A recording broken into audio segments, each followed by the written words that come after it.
उसी पल एक सोल्जर आगे आया और उसने एक बॉक्स चाकू से काटा। अगले ही सेकंड 1 दर्जन से ज्यादा नई बैटरियां बाहर आ गिरीं। रॉक सोल्जर्स तुरंत खुशी से झूम उठे। जोन एक्साइटमेंट में शेल्फ्स के बीच गया और जल्दी से इन्वेंट्री कोड स्कैन करने लगा एक टैबलेट से।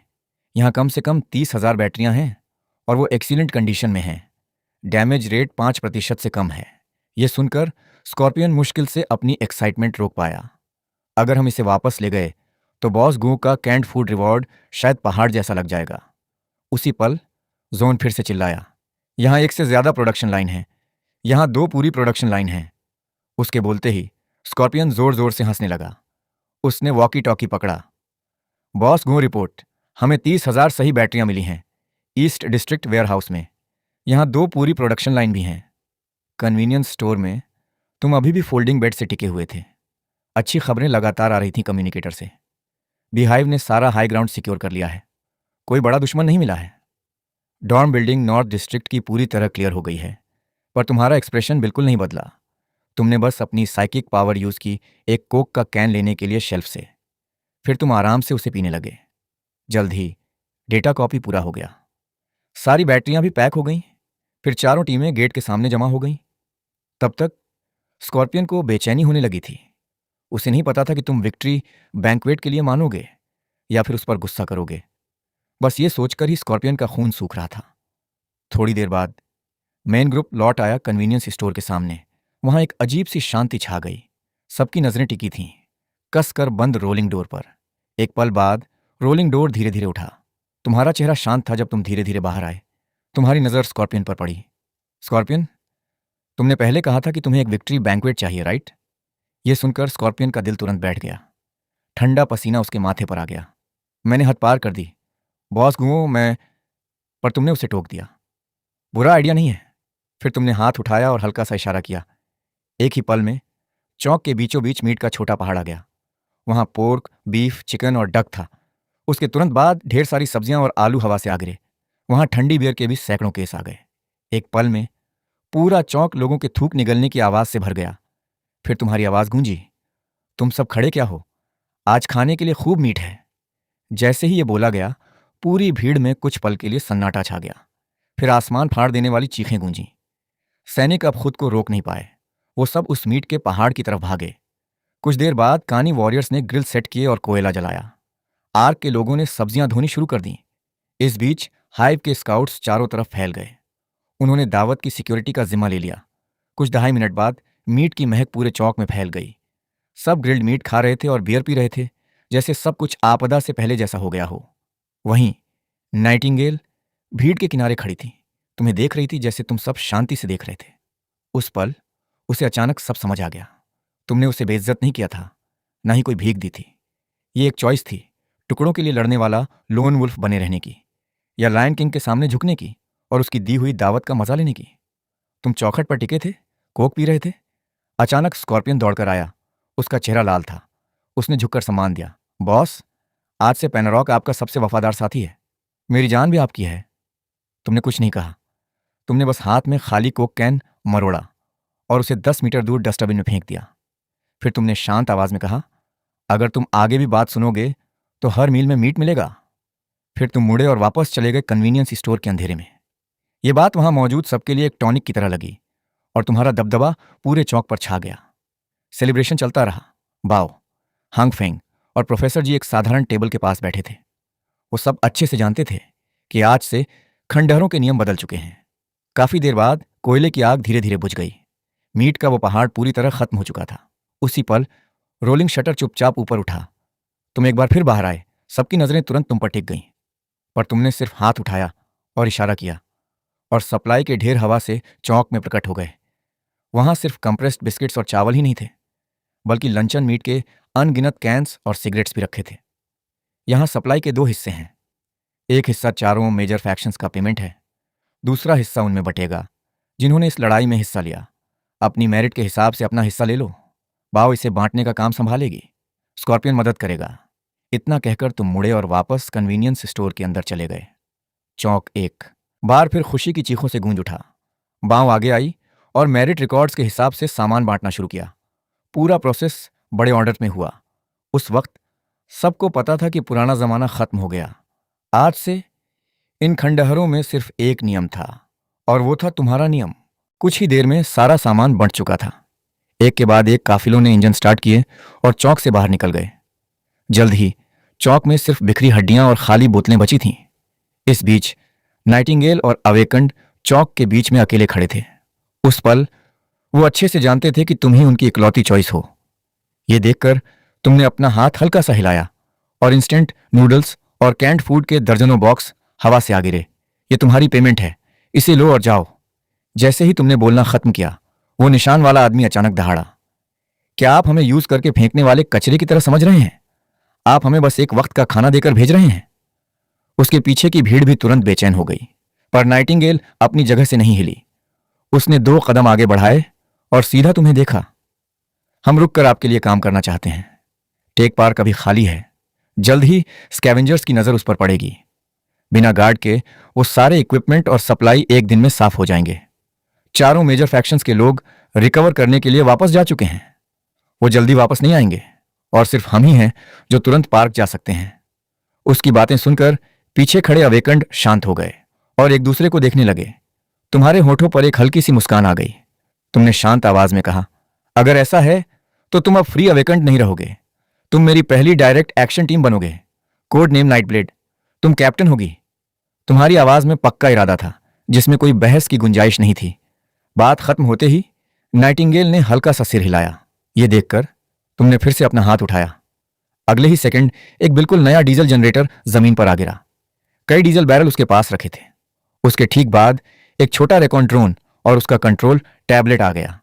आखिर में दर्जन भर नए मिलिट्री रेडियो आए। ये तुम्हारे इक्विपमेंट हैं। अब अपनी पेमेंट और इक्विपमेंट लो और तुरंत टेक्नोलॉजी पार्क जाओ। डॉर्मेट्री एरिया को अपना टेम्परेरी बेस बनाओ। अगर एक चूहा भी घुसे तो मुझे रिपोर्ट करो। सब फटी आंखों से इक्विपमेंट को देख रहे थे। नाइटिंगेल के चेहरे पर भी खुशी साफ झलक रही थी।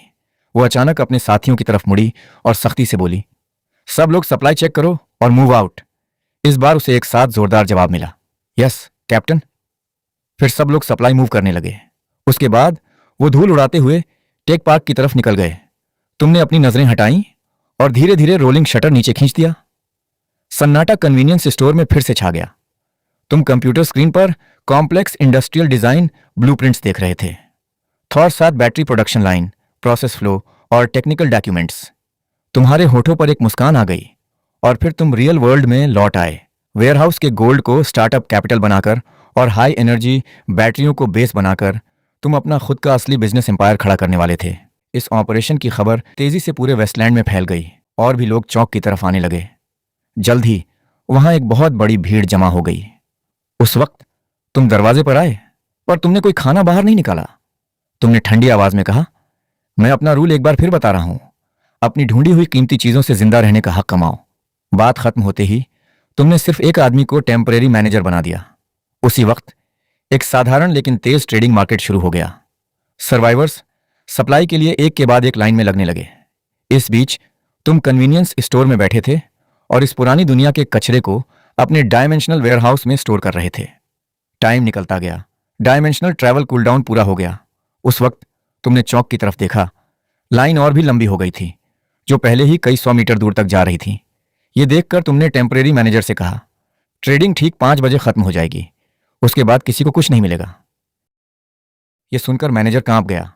फिर उसने पूरी ताकत से भीड़ पर चिल्लाया, बॉस गुओ ने कह दिया है, ट्रेडिंग ठीक 5 बजे बंद। अगर आपका नंबर नहीं आया तो कल सुबह जल्दी आना। तुमने तसल्ली से सिर हिलाया। यह टेम्परेरी मैनेजर काफी काम का है, वो सच में टैलेंटेड है। फिर तुमने वॉकी टॉकी उठाया, नाइटिंगेल को कॉल करो और 2 लोगों को यहां भेजो। ट्रेडिंग खत्म होने के बाद मैनेजर को टेक पार्क ले जाओ और उसके रहने का इंतजाम करो। जैसे ही तुमने बोलना खत्म किया, मैनेजर खुशी से कांपने लगा। वो तुरंत मुड़ा और कन्वीनियंस स्टोर की तरफ 3 बार झुककर सलाम किया। तुमने अपना ध्यान वापस कंप्यूटर पर लगाया और एक बार फिर ध्यान से सारी डिटेल चेक की। ठीक 5 बजे ट्रेडिंग खत्म। नाइटिंगेल के भेजे गए 2 लोग भी आ चुके थे।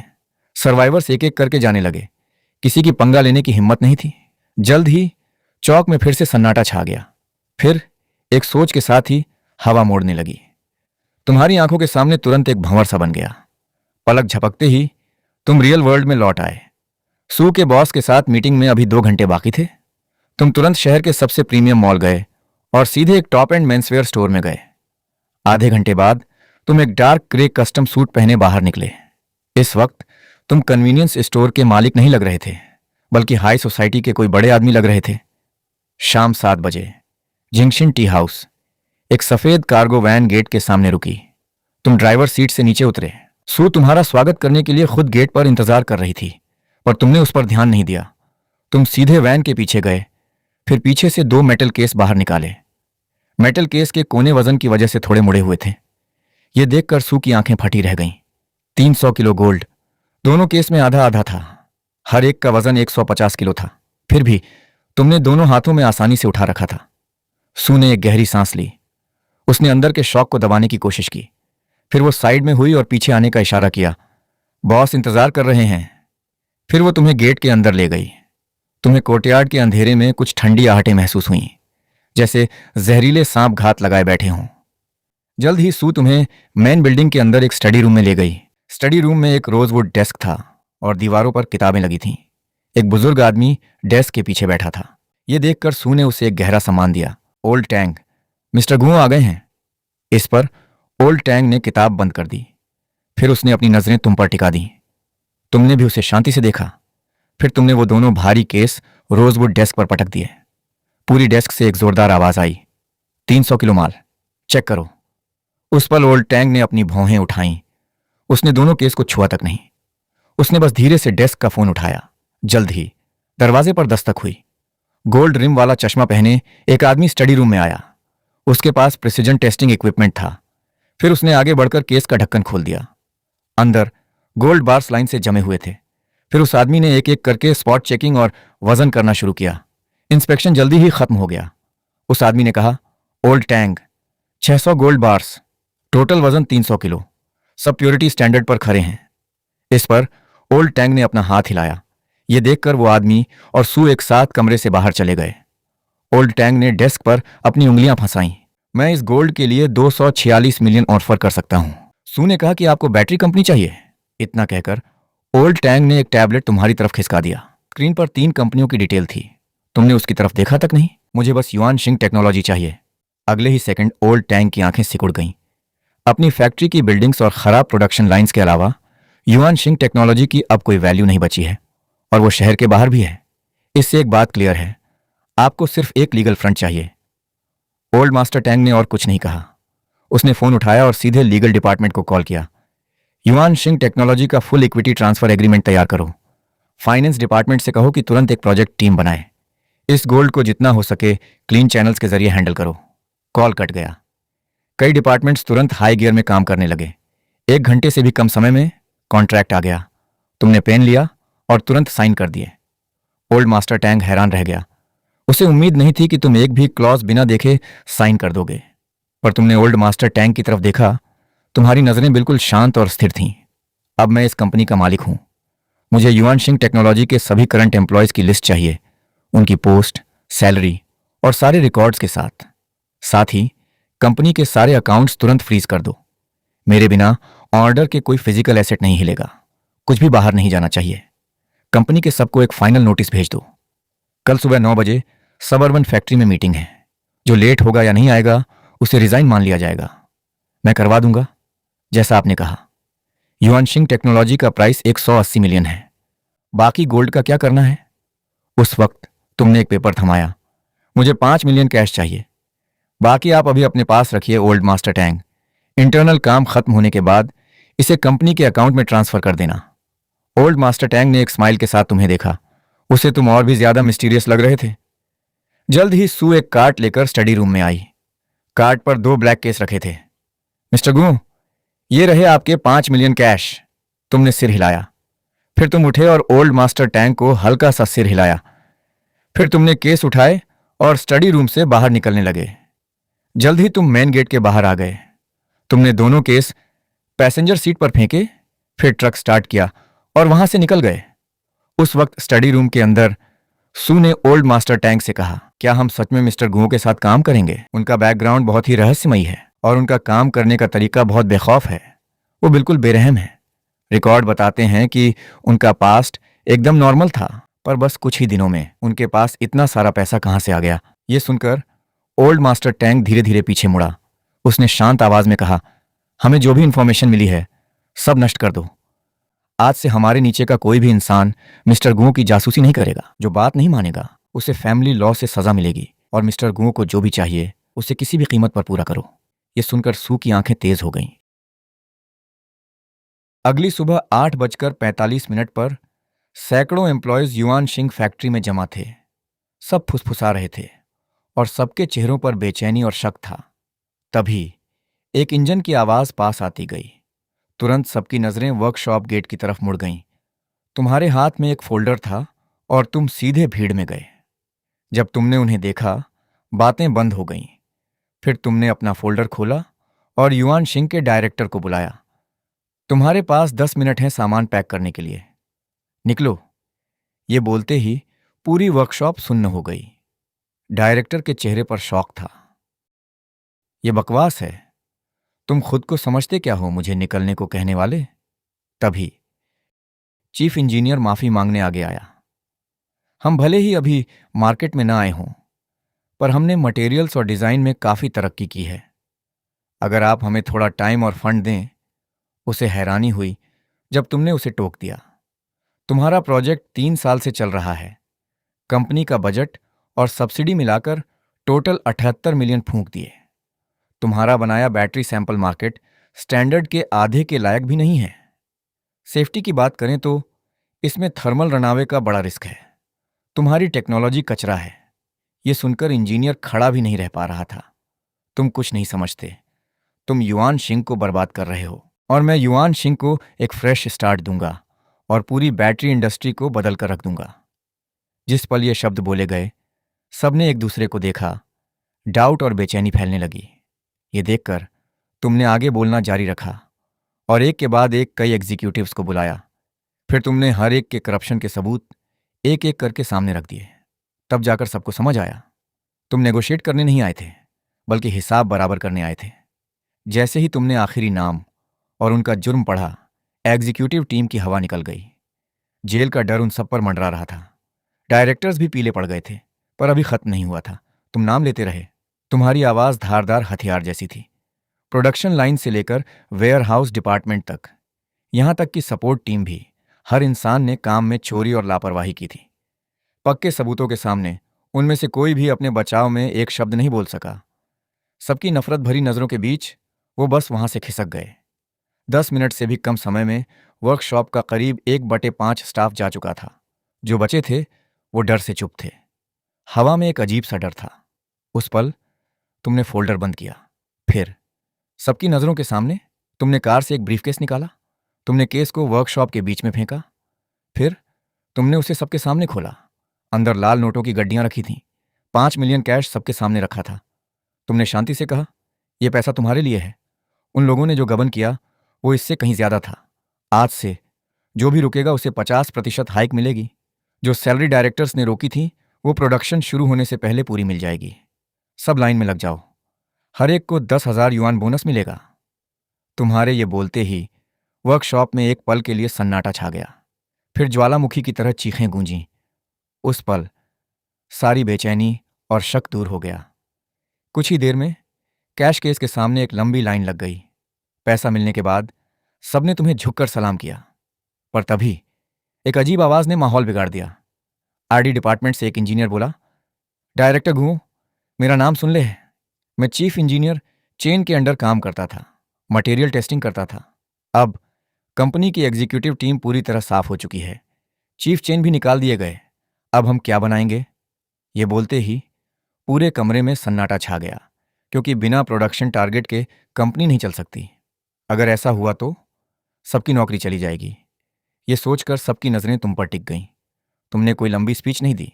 तुमने बस थॉर 7 बैटरी निकाली। यह है जवाब। आज से युआन शिंग टेक्नोलॉजी सिर्फ यही प्रोडक्ट बनाएगी। इसका नाम है युआन शिंग। अगले सेकंड सुन ले और कुछ टेक्नीशियंस पास आ गए। उनकी आंखों में क्यूरोसिटी थी। डायरेक्टर गू, क्या मैं पूछ सकता हूं इसके की स्पेक्स क्या हैं? एनर्जी डेंसिटी 400 वाट घंटे प्रति किलोग्राम।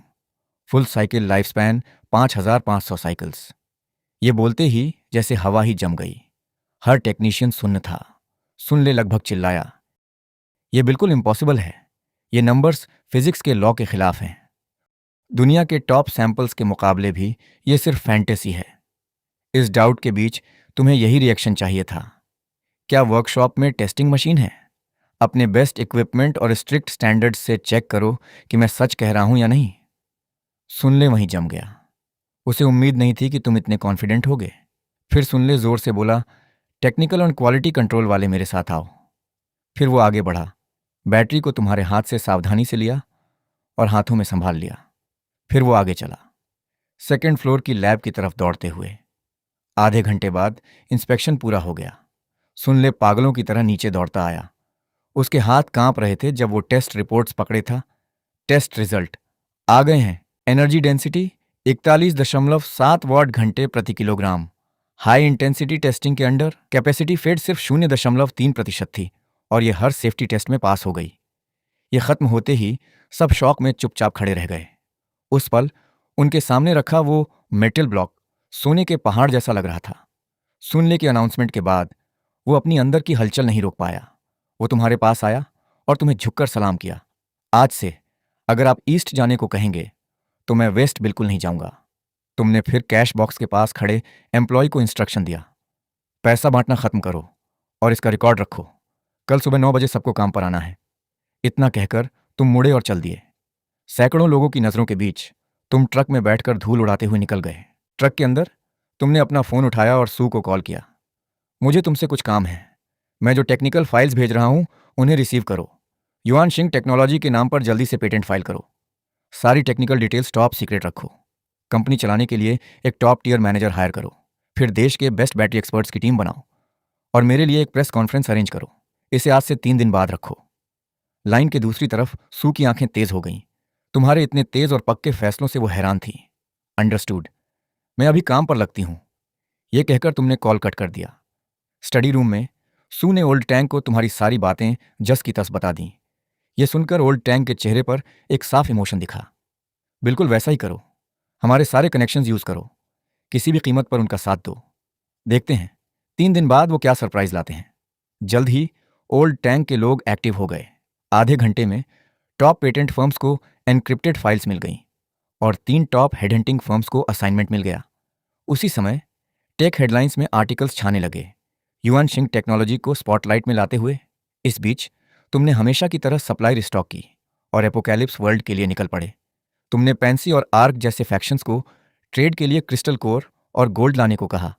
साथ ही तुमने तियानचोंग टेक पार्क में लोगों को बैटरियां लाने और प्रोडक्शन लाइन खोलने भेजा। फिर तुमने नाइटिंगेल को बुलाया। पहले तुमने उसे कुछ नई सप्लाई दी, फिर उसे चारों मेजर फैक्शंस के लोगों से मिलवाया। तुम्हें पता था कि नाइटिंगेल अकेले पूरा पार्क नहीं बचा सकती, इसलिए तुमने नाइटिंगेल से 100 अवेकन भर्ती करने को कहा। इस बार कूल डाउन सिर्फ 9 घंटे था। तुमने क्रिस्टल कोर एब्जॉर्ब किए। ये लगातार कम हो रहा था। तुम वहां रुके रहे 10 घंटे से भी ज्यादा समय तक। खंडहरों से बचे हुए लोग बहुत सारा सामान लेकर आए। व्यापार व्यापार पूरा हुआ। तुम्हें 200 किलो से ज्यादा सोना और 30 क्रिस्टल कोर मिले। तुमने सोने को डायमेंशनल वेयरहाउस में स्टोर किया और सीधे क्रिस्टल कोर को एब्जॉर्ब कर लिया। कुछ ही पल में तुम्हारी शक्ति और ज्यादा बढ़ गई। डायमेंशनल वेयरहाउस की क्षमता बढ़कर 4000 क्यूबिक मीटर हो गई, जबकि तुम्हारी टेलीकाइनेसिस की शक्ति इतनी बढ़ गई कि वह 300 किलो वजन की चीजें उठा सके। ये धातु को और भी ज्यादा कंप्रेस करके फेंक सकती थी। ये सब खत्म करने के बाद तुम वापस रियल वर्ल्ड आकर सो गए। तुम अगले दिन तक युआन शिंग टेक्नोलॉजी नहीं गए। उस समय कर्मचारी अपने चेहरों की मुस्कान छुपा नहीं पा रहे थे। थोड़ी थोड़ी देर में लैब से खुशी की आवाजें आ रही थीं। वे सभी बैटरी की परफॉर्मेंस देखकर हैरान थे और तुम ऑफिस में बैठे थे, स्वान से फोन पर बात खत्म करके। वो उस टैलेंट के साथ रास्ते में थी जो तुम्हें चाहिए था। 1 घंटे बाद ऑफिस के दरवाजे पर दस्तक हुई। फिर छोटे बालों वाली एक औरत अंदर आई। आने वाली जेंगी थी। स्वान उसके पीछे पीछे आई। इससे पहले कि तुम कुछ बोल पाते, उसने पूछा, समय कीमती है, इसे फालतू बातों में बर्बाद नहीं करते हैं। हेडहंटिंग फर्म ने कहा, तुम एक ऐसा प्रोडक्ट लॉन्च करने वाले हो जो दुनिया बदल देगा। इस कंपनी के साथ जो दिवालिया होने के कगार पर है, क्योंकि मैं कुछ ऐसा दे सकती हूं, एक ऐसा प्रोडक्ट जो दुनिया की हर बैटरी बनाने वाली कंपनी को बंद करा सकता है। ये सुनकर जेंगी ने एक ठंडी हंसी हंसी। मैंने इस इंडस्ट्री में 10 साल काम किया है। मैंने तुम्हारे जैसे बहुत से नौजवानों को देखा है। नौजवान जो दुनिया बदलने का सपना देखते हैं, वे सभी इंडस्ट्री में मजाक बनकर रह गए। मैं यहां सिर्फ एक कारण से आई हूं। क्या बात तुम्हें उनसे अलग बनाती है? जैसे ही उसने अपनी बात खत्म की, तुम अचानक मुस्कुराए। फिर तुम उठे और दरवाजे की तरफ गए। मेरे साथ आओ। फिर वो जल्दी से तुम्हारे पीछे आई। स्वान भी जल्दी से पीछे आई। थोड़ी ही देर में तुम दूसरी मंजिल पर क्वालिटी इंस्पेक्शन लैब में पहुंच गए। तुमने सुनले से क्वालिटी इंस्पेक्शन रिपोर्ट लाने को कहा। जेंग यी ने रिपोर्ट ली और उसे जल्दी जल्दी पढ़ने लगी। कुछ ही सेकंड बाद उसकी आंखों में मजाक का भाव था। डेटा में हेराफेरी करने के लिए हुनर चाहिए। तुम्हारी इस रिपोर्ट में बहुत सी कमियां हैं। यह सुनकर सुनले का चेहरा लाल हो गया। उसने जल्दी से बहस की। हमने खुद एक एक डेटा पॉइंट को टेस्ट किया है। लेकिन जेंग यी ने बस लैब में रखे उपकरणों को देखा। फिर उसके चेहरे पर एक तिरस्कार भरी मुस्कान आ गई। इन 20 साल पुराने कबाड़ का इस्तेमाल करके अभी भी तुम्हारे चेहरे के भाव बिल्कुल नहीं बदले। तुम इसे कैसे टेस्ट करना चाहती हो? बहुत आसान। बात करते हुए जेंग यी ने अपने बैग से एक यूएसबी ड्राइव निकाली। इसमें एक top class battery testing protocol है जो मैंने पहले बनाया था। यह नेशनल स्टैंडर्ड से 5 गुना ज्यादा सख्त है। तुम्हारी बैटरी को इसके तहत फिर से टेस्ट करना होगा और यह एक internationally certified third party testing सुविधा में किया जाना चाहिए। ठीक है स्वान, एल्डर टैंक से संपर्क करने में मेरी मदद करो। मुझे अभी झेंगा टेस्टिंग की लैब का इस्तेमाल करना है। जैसे ही ये शब्द कहे गए, जेंग यी वहीं जम गई। उसने उम्मीद नहीं की थी कि तुम इतनी जल्दी मान जाओगे या सबसे एडवांस लैब का इस्तेमाल करोगे। स्वान ने तुरंत अपना फोन निकाला और कॉल किया। 10 मिनट से भी कम समय में स्वान जल्दी से तुम्हारे पास आई। मिस्टर गू ने पहले ही इंतजाम कर दिया है। अगले 24 घंटे के लिए लैब हमारे लिए खुली रहेगी। यह सुनकर तुमने टेबल से युआन सिंह नंबर 1 उठाया। कुछ ही देर बाद तुम जोंग टेस्टिंग सेंटर पहुंच गए। जेंग यी अपनी टीम को सीधे कोर लैब में ले गई। उसने कंप्यूटर में यूएसबी ड्राइव लगाई। फिर युआन सिंह नंबर 1 बैटरी को टेस्टिंग मशीन में रखा। एक पल बाद जेंग यी के आदेश पर टेस्ट आधिकारिक तौर पर शुरू हो गया। एक के बाद एक बहुत ही मुश्किल टेस्ट किए गए। कुछ देर के लिए मशीनों की आवाज के अलावा पूरी लैब में सन्नाटा था। सभी ने अपनी सांसें रोक रखी थीं। जैसे जैसे समय बीता, जेंग यी और उसकी टीम और भी ज्यादा हैरान होती गई। युआन सिंह नंबर 1 ने हर टेस्ट में बेदाग परफॉर्मेंस दी। जब आखिरी टेस्ट पूरा हुआ तो स्टील की सुई ने बैटरी को छेद दिया और स्क्रीन पर सारी रीडिंग्स अभी भी पहले की तरह स्थिर थीं। पूरी लैब में सन्नाटा छा गया। जेंग यी ने उस लगभग परफेक्ट टेस्ट रिपोर्ट को देखा और काफी देर बाद उसने 3 शब्द कहे, एक नया युग। जेंग यी धीरे से मुड़ी और मेरी तरफ देखा। मैं तैयार हूं, लेकिन मेरा एक सवाल है, क्या सच में ऐसे प्रोडक्ट का बड़े पैमाने पर प्रोडक्शन हो सकता है? और इसकी लागत? वो एक प्रोफेशनल मैनेजर के तौर पर उसकी आखिरी समझदारी वाली सोच थी। तुमने जवाब नहीं दिया। तुमने बस अपनी जेब से एक और यूएसबी ड्राइव निकाली और उसे दे दी। इसमें युआन सिंह 1 का पूरा प्रोडक्शन प्रोसेस है और साथ ही प्रोडक्शन लाइन अपग्रेड प्लान भी। तुम्हारा काम है कि जितनी जल्दी हो सके इस प्रोडक्शन लाइन को एक ऐसी लाइन में बदलो जो इसका बड़े पैमाने पर प्रोडक्शन कर सके। जहां तक प्रोडक्शन लागत की बात है, यह मौजूदा मेनस्ट्रीम बैटरियों से सिर्फ 10% ज्यादा है। जेंग यी का दिमाग सुन्न हो गया। उसने कांपते हाथों से यूएसबी ड्राइव ली। वह जानती थी कि इसमें सिर्फ इलेक्ट्रॉनिक डेटा से कहीं ज्यादा है। यह एक ऐसा राज था जो पूरी ग्लोबल इंडस्ट्रियल व्यवस्था को बदलने की ताकत रखता था। मैं समझ गई। इस पल से सुनले चीफ टेक्नोलॉजी अफसर के रूप में काम करेगा। सब लोग अभी मेरे साथ कंपनी वापस चलो। 2 दिनों के अंदर मुझे चाहिए कि तुम सभी इन ब्लूप्रिंट के हर हिस्से को याद कर लो। उसने तुम्हारी तरफ देखा, थोड़ा माथा सिकोड़ते हुए। गुओडोंग, प्रोडक्शन लाइन अपग्रेड के लिए जरूरी सामान लाने में 1 महीना लगेगा। परसों होने वाले लॉन्च इवेंट में हम मीडिया को क्या दिखाने वाले हैं? मैं कोर पार्ट्स का ध्यान रखूंगा। इससे जुड़े पार्ट्स की एक लिस्ट बनाओ और मुझे भेज दो। मैं कल तक ज्यादा से ज्यादा सब कुछ ले आऊंगा। तुम्हें बस ये करना है कि लॉन्च इवेंट से पहले प्रोडक्शन लाइन चालू हो जाए और पहली तैयार यूनिट बनाकर दिखाओ। यह सुनकर बाकी लोग भी जल्दी से अपने काम पर लग गए। आधे घंटे बाद युआन सिंह टेक्नोलॉजी के ऑफिस में सुनले ने तुम्हें सामान की एक लिस्ट दी। तुमने लिस्ट ली और उस पर एक नजर डाली, फिर उसे अपनी जेब में रख लिया। मेरे इशारे का इंतजार करना। बस ये एक वाक्य बोलकर तुम मुड़े और चले गए। तुम अपने सुविधा स्टोर लौट आए। फिर तुमने तुरंत अपने शटल को एक्टिवेट किया। तुमने वॉकी टॉकी निकाला और लोगों को बुलाना शुरू किया। 20 मिनट से भी कम समय में 3 एसयूवी स्टोर के बाहर आकर रुकी बाओ जोन और वोंग के साथ चोंगमिंग बाहर आया। बॉस गु, मैं इन्हें ले आया हूं। तुमने बाओ की तरफ सिर हिलाया, फिर उसे लिस्ट दे दी। टेक पार्क में जाओ और ये चीजें लेकर आओ। लिस्ट की हर एक चीज बिल्कुल वैसी ही आनी चाहिए जैसी लिस्ट में है, भले ही इसके लिए तुम्हें प्रोडक्शन लाइन को तोड़ना क्यों ना पड़े। यह सुनकर जो यान और वोंग छोंग मिंग का दिल घबरा गया, लेकिन उनमें से किसी ने भी मना करने की हिम्मत नहीं की। गाड़ियों का काफिला निकल पड़ा और टेक पार्क की तरफ तेजी से बढ़ा। तुमने वॉकी टॉकी उठाया और उसे पब्लिक चैनल पर कर दिया। मैं श्याओगु बोल रहा हूं, व्यापार का समय हो गया है।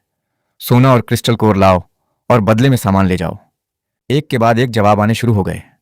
वॉकी टॉकी पर हैंसन शी आउटपोस्ट तैयार है, हाइव तैयार है, लाइट हाउस तैयार है, आर्क तैयार है। फिर तुमने दोबारा एन्क्रिप्टेड सुरक्षित चैनल लगाया। नाइटिंगेल की भर्ती का क्या हाल है? हमने शुरुआत में 30 जागृत लोगों को चुना है। जैसा बताया गया था, हम वफादारी की जांच का दूसरा राउंड कर रहे हैं। बढ़िया। मैं बेकार लोगों या एहसान फरामोश गद्दारों को नहीं रखता। जब तक वे काम करने को तैयार हैं, उन्हें जितना चाहिए उतना सामान मिलेगा। समझ गया। 3 दिनों के अंदर नाइटिंगेल की पूरी लिस्ट तुम्हें दे दी जाएगी। यह सुनकर तुमने वॉकी टॉकी नीचे रख दिया। 1 घंटे से भी कम समय में खंडहर के चारों तरफ से एक साथ इंजनों की गर्जने की आवाज आने लगी। चारों प्रमुख गुटों की गाड़ियां सुविधा स्टोर के सामने आकर रुकीं। स्कॉर्पियन सबसे आगे था। उसने 2 भारी धातु के बक्से नीचे रखे। बॉस घू, इस बार का पेनरॉक का यह सारा माल है। इसके बाद हॉर्नेट्स थे, उनके पीछे आर्क और लाइट हाउस गुट थे। कुछ ही देर में धातु के बक्से खोले गए और सोने के बिस्किट और क्रिस्टल कोर एक एक करके गिने गए। तुमने आराम से उन्हें अपने डायमेंशनल स्टोरेज में रख लिया। इसी बीच चारों प्रमुख गुट अपनी अपनी बारी से लाइन में लगकर अपना ऑर्डर किया हुआ सामान लेने लगे। सामान ले जाया जा रहा था। इसमें सिगरेट, शराब, चावल और मीट के साथ साथ हर तरह की दवाएं भी थीं। यहां तक कि वॉकी टॉकी और ड्रोन भी थे।